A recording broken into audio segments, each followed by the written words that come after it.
अस्सलाम वालेकुम। उम्मीद करता हूँ आप सब लोग ठीक ठाक होंगे, खैरियत से होंगे। तो आज की नई वीडियो जो है वो है टेंशन के ऊपर। ठीक है, टेंशन को डिस्कस करने से पहले so please subscribe my channel and press the bell icon for more videos. So tension हमारे पास फिज़िक्स का एक टॉपिक है जो कि 9th क्लास का टॉपिक है। ठीक है, unit number I think 3rd। ठीक है, अच्छा, टेंशन हमारे पास एक पुलिंग फोर्स है। It is a pulling force. It is a pulling force exerted by a string, rope, etc.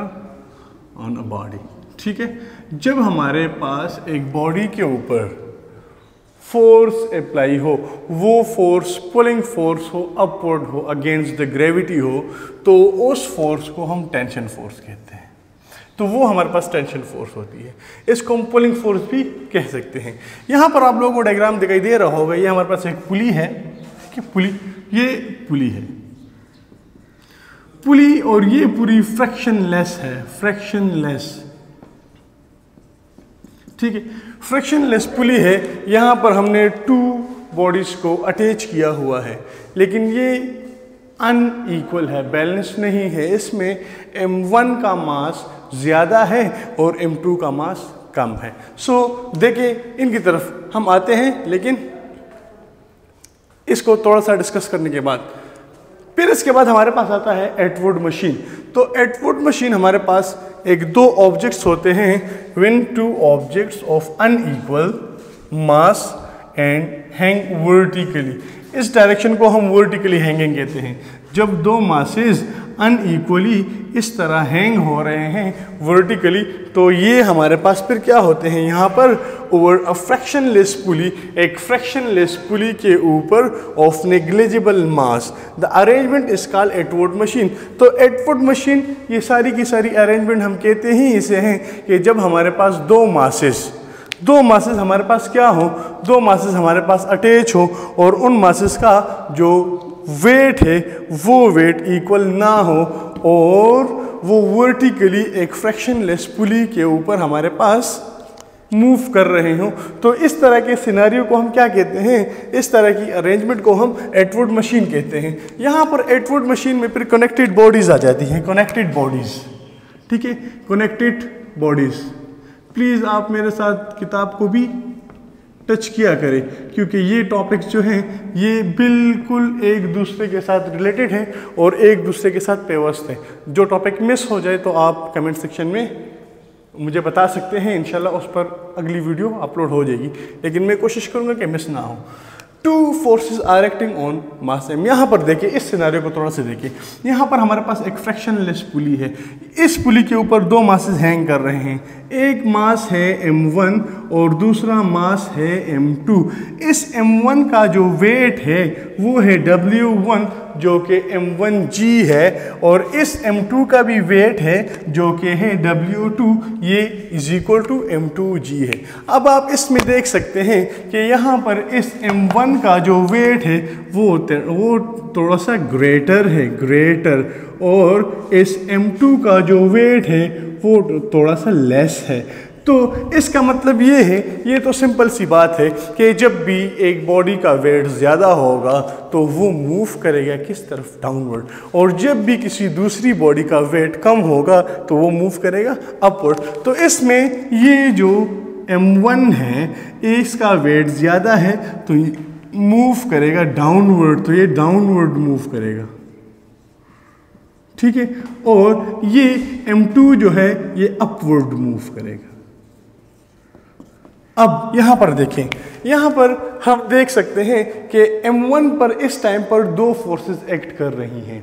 ठीक है, ध्यान से देखिए। एक फोर्स जो है वो है w1, जो कि m1g है ये एक्ट कर रही है डाउनवर्ड, क्योंकि वेट फोर्स है, ग्रेविटी अप्लाई हो रही है, तो इसका जो एक फोर्स है वो डाउनवर्ड है। मैं इसकी मोशन की तरफ बात नहीं कर रहा, मैं इसके वेट की डायरेक्शन की तरफ बात कर रहा हूँ, ठीक है। इसका वेट डाउनवर्ड मूव कर रहा है, ठीक है। और टेंशन जो है वो अपवर्ड है, टेंशन जो है वो अपवर्ड है। एग्जैक्टली टेंशन की डिफिनेशन ही हमने की है कि it is a pulling force. So pulling force, तो ये स्ट्रिंग के थ्रू हमने इस बॉडी को अटैच किया है, तो ये ऊपर की तरफ पुल हो रहा है, तो इसका मतलब ये है कि इसमें टेंशन फोर्स भी है, ठीक है। तो एक फोर्स वेट फोर्स है जो कि डाउनवर्ड की तरफ एक्ट कर रहा है इस बॉडी पर, और दूसरा हमारे पास टेंशन है जो कि अपवर्ड की तरफ मूव कर रहा है, इस बॉडी को खींचने की कोशिश कर रहा है। अब यहाँ पर देखिए, अगर हम इस सिनारियो को देखें तो यहाँ पर हमने एक बात कही है कि हमारे पास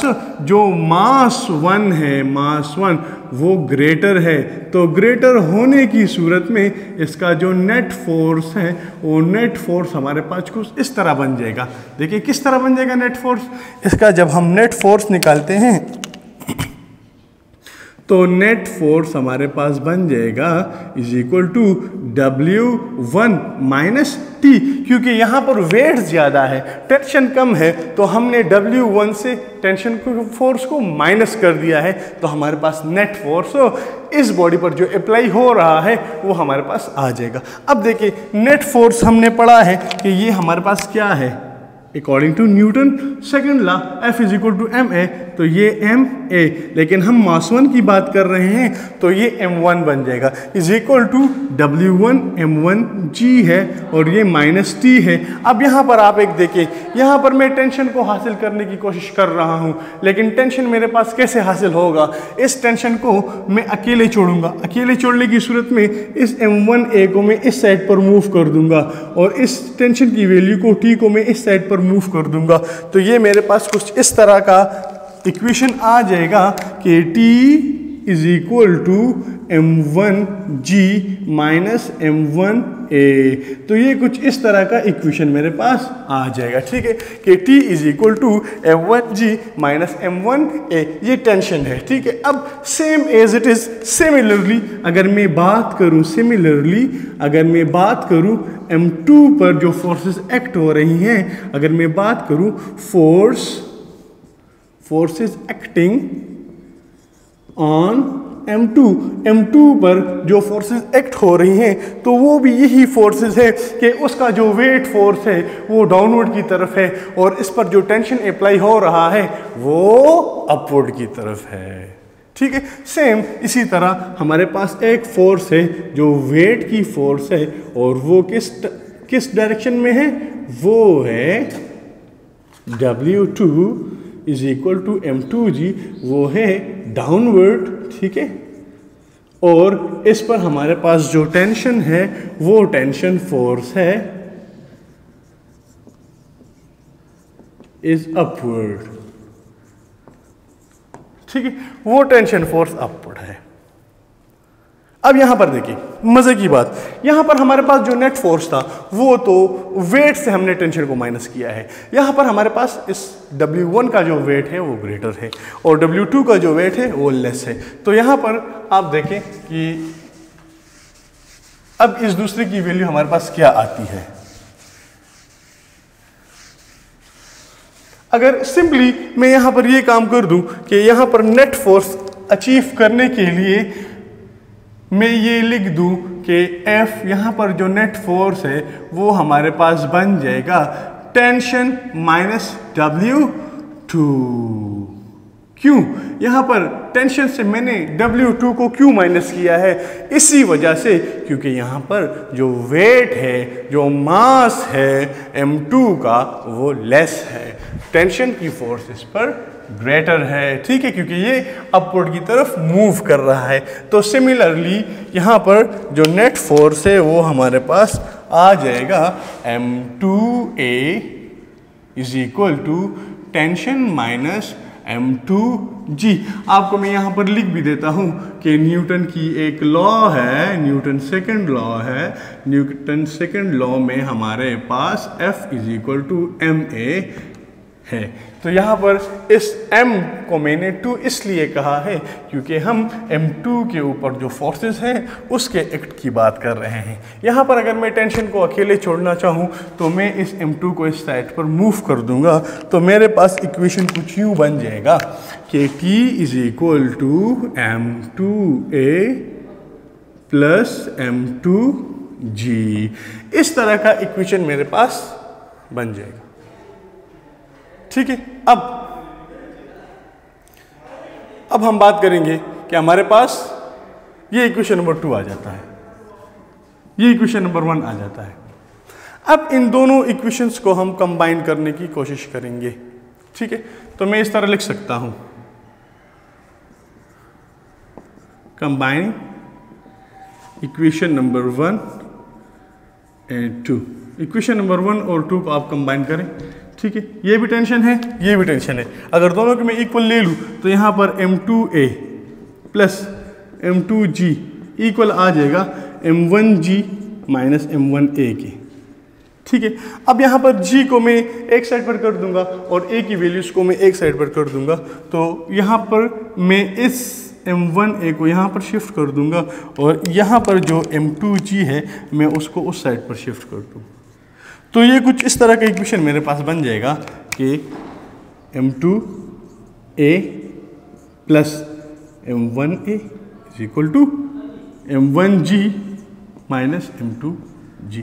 अब यहाँ से मैं कॉमन ले लूँगा, किस चीज़ को कॉमन ले लूँगा? a को कॉमन ले लूँगा और g को कॉमन ले लूँगा। तो यहाँ पर अगर मैं a को कॉमन लूँ तो a बन जाएगा m2 प्लस m1, और अगर g को कॉमन लूँ तो ये बन जाएगा m1 माइनस m2। अब अगर मैं एक्सेलरेशन को हासिल करना चाहूँगा तो मैं कह दूंगा कि dividing m2 plus m1 on both side. तो मैं m1 प्लस m2 को बोथ साइड पर डिवाइड कर दूंगा, तो इसकी वैल्यू कुछ यूँ बन जाएगी कि a m2 plus m1 is equal to g m1 minus m2 divided by m2 plus m1। अब यहाँ पर इसकी वैल्यूज तो कैंसिल आउट हो जाएंगी। कैंसिल आउट होने के बाद आप लोगों को नज़र आ रहा है कि मेरे पास एक इक्वेशन हासिल हो गया है जो कि हमारे पास है a is equal to g m1 minus m2 और m1 प्लस m2 या m2 प्लस m1 या m1 प्लस m2, इसको हम लिख सकते हैं। तो ये वाला इक्वेशन हमारे पास हासिल हो गया है। मींस कि एटवुड मशीन में अगर आप लोगों को कोई ये कहे कि find the acceleration between two objects, तो आप लोग m1 को ले सकते हैं, m2 को ले सकते हैं, ग्रेविटी हमारे पास है, और इसमें पुट कर दे तो आपके पास टेंशन की वैल्यू एक्सेलरेशन की वैल्यू आपके पास आ जाएगी। ठीक है, तो ये हमारे पास सारा का सारा वो मैथमेटिकल फॉर्म था, सारा का सारा वो इक्वेशन था जो कि हम कनेक्टेड बॉडीज़ में यूज़ करते हैं एक्सेलरेशन को फाइंड आउट करने के लिए। अगर इसमें कोई मसला हो तो आप लोग पूछ सकते हैं, और मैं उम्मीद करता हूं कि आप लोगों को समझ आ गई होगी कि मैं क्या समझाने की कोशिश कर रहा हूं और क्या कन्वे करने की कोशिश कर रहा हूं। तो इससे आप स्क्रीनशॉट ले लें। ठीक है, और इसके रिलेटेड जो भी क्वेश्चन हो, जो भी आपको कोई प्रॉब्लम हो, अगर इसमें कोई समझ ना आई हो आपको बात, तो आप कमेंट सेक्शन में पूछ सकते हैं। तो मैं दोबारा से इसके ऊपर एक जनरल सी वीडियो आप लोगों को बनाकर प्रोवाइड कर दूंगा इंशाल्लाह। और मेरे चैनल को थोड़ा सा सब्सक्राइब कर दे, सपोर्ट करें, क्योंकि कोशिश मेरी ये है कि 9th और 10th first year second year जितना कोर्स भी है तो मैं कवर कर लूँ। उसके बाद ये जो हमारे पास टॉपिक्स है ये कवर हो जाएंगे, और उसके बाद हम फिर कंसेप्चुअल की, न्यूमेरिकल्स की, अगर आप लोग चाहते हैं कि उसकी वीडियोस भी आप लोगों को पहुंचे तो आप कमेंट सेक्शन में मुझे इंशाल्लाह कमेंट कर दें, तो मैं इंशाल्लाह आप लोगों को उसकी वीडियोस, कंसेप्चुअल, न्यूमेरिकल्स और उसके साथ साथ ऑब्जेक्टिव्स को भी सॉल्व करने की एक वीडियो बना दूंगा। ठीक है, तो इसके लिए आप लोगों को सब्सक्राइब करना मस्ट ज़रूरी है और सपोर्ट ज़रूरी है। Thank you so much. अल्लाह हाफिज़।